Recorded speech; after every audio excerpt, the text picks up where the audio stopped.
सोमवारी दिल्लीत शरद पवारांच्या 5 जनपद या बंगल्यावर एक राजकीय सोहळा पार पडला। सोहळा तसा कौटुंबिकच होता। सुप्रिया सुळेंची मुलगी रेवती सुळे आणि सारंग लखानी यांच्या लग्नाचं रिसेप्शन। पण या रिसेप्शनच्या मंचावर असं काही घडलं ज्याची चर्चा आता बारामतीपासून ते थेट नागपूरपर्यंत सुरू झाली आहे। झालं असं की पंतप्रधान नरेंद्र मोदी स्टेजवर आले। पवार कुटुंबाची नवी पिढी तिथे उभी होती। युगेंद्र पवार मोदींच्या पाया पडले। रोहित पवार आपल्या पत्नीसोबत थोडे जरा मागे सरकले आणि मागेच उभे होते आणि अचानक सुप्रियाताईंनी रोहित पवारांचा हात धरला। त्यांना अक्षरशः खेचून थेट पंतप्रधान नरेंद्र मोदींच्या पुढ्यात उभं केलं।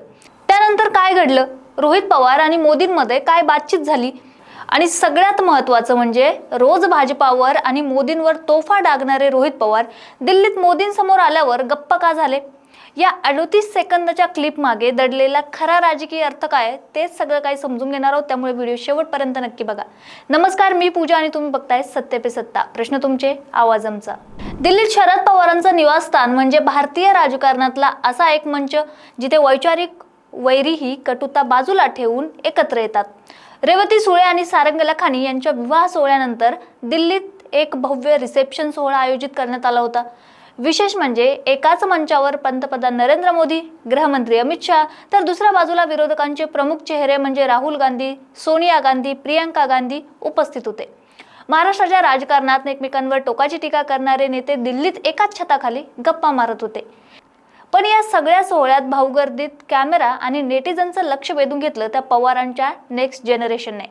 वधूवरांना शुभेच्छा देण्यासाठी जेव्हा पंतप्रधान नरेंद्र मोदी स्टेजवर आले तेव्हा सुप्रिया सुळे यजमान म्हणून होत्या। मोदींनी वधूवरांना आशीर्वाद दिले आणि फोटो सेशन सुरू झालं।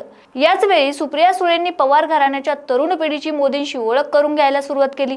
आता तो 38 सेकंदाचा व्हिडिओ बारकाईने बघा। सर्वात आधी अजित पवारांचे पुतणे आणि बारामतीतून निवडणूक लढवलेले युगेंद्र पवार पुढे येतात। ते अतिशय नम्रपणे पंतप्रधान नरेंद्र मोदीच्या पाया देखील पडतात। मोदी त्यांच्या पाठीवर थाप मारतात। रोहित पवार आणि त्यांची पत्नी थोडेसे मागे सरकतात। संकोच भावनेतून ते थोडेसे अंतरावर असतात। मग सुप्रिया सुळे ही गोष्ट बघून त्या मागे वळतात। थेट रोहित पवारांचा हात धरून त्यांना पुढे खेचतात। सुप्रियाताईंनी रोहित पवारांना मोदींच्या अगदी समोर उभं केलं आणि हा आमचा रोहित अशी ओळख करून देतात।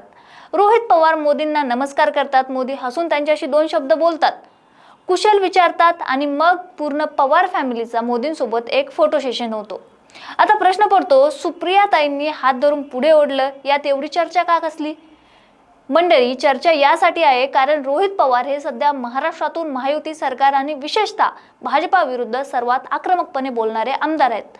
मग तो MIDCतील घोटाळ्यांचा मुद्दा असो, युवकांच्या बेरोजगारीचा विषय असो किंवा अजित पवारांच्या बंडावर केलेलं थेट वार असोत, रोहित पवार हे राष्ट्रवादी शरद पवार गटाचा मुख्य युथ चेहरा आणि भाजपा विरोधी राजकारणातले आघाडीचे शिपाई म्हणून मानले जातात। ते सातत्याने मोदी सरकार आणि महायुतीवर टीका देखील करतात।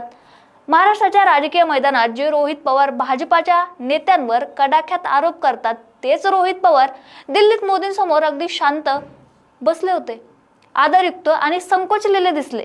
आणि सुप्रिया सुळेंनी ज्या हक्काने त्यांना पुढे खेचलं तो हक्क आणि कुटुंबाची एकता संपूर्ण देशाने बघितली या 38 सेकंदाच्या व्हिडिओमध्ये।